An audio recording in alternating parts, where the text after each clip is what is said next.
عمران خان نے ایک سوال پوچھا خامنائی صاحب سے کہ آپ پر اتنے عرصے سے پابندیاں ہیں، اقتصادی پابندیاں، آپ دنیا سے کٹے ہوئے ہیں، آپ اکیلے ہیں پوری دنیا میں، آپ کی کرنسی اور معیشت زمین پر ہے، آپ جو کچھ بھی کوئی تھوڑا سا جو تیل بیچتے ہیں، تھوڑی سی جو گیس بیچتے ہیں یا تھوڑا سا جو تجارت کرتے ہیں وہ بھی چھپ چھپ کر، تو آپ اس طرح کھڑے کیسے ہوئے ہیں؟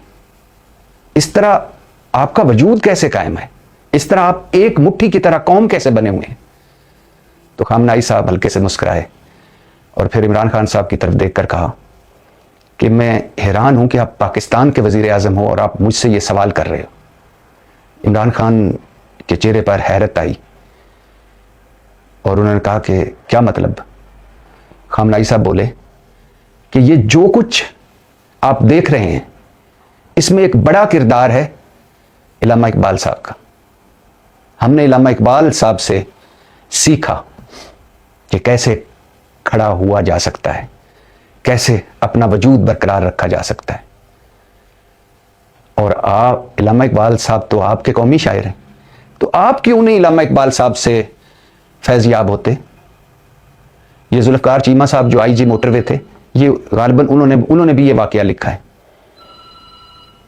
اور میں بتا چکا ہوں آپ کو کہ خامنائی صاحب علامہ اقبال صاحب کو مرشد کہتے تھے اور اقبال لاہوری کہتے تھے، اور 15,000 شعر ان کو اقبال صاحب کے زبانی یاد تھے، اور اقبال صاحب پر انہوں نے وہ کتاب لکھی جو ہمارے پاکستان میں 95% لوگ ایسی کتاب نہیں لکھ سکتے۔ اور جب وہ بحیثیت صدر آئے تھے تو علامہ اقبال کے مزار پر کافی دیر کھڑے رہے اور کافی دیر اقبال صاحب کے شعر پڑھتے رہے۔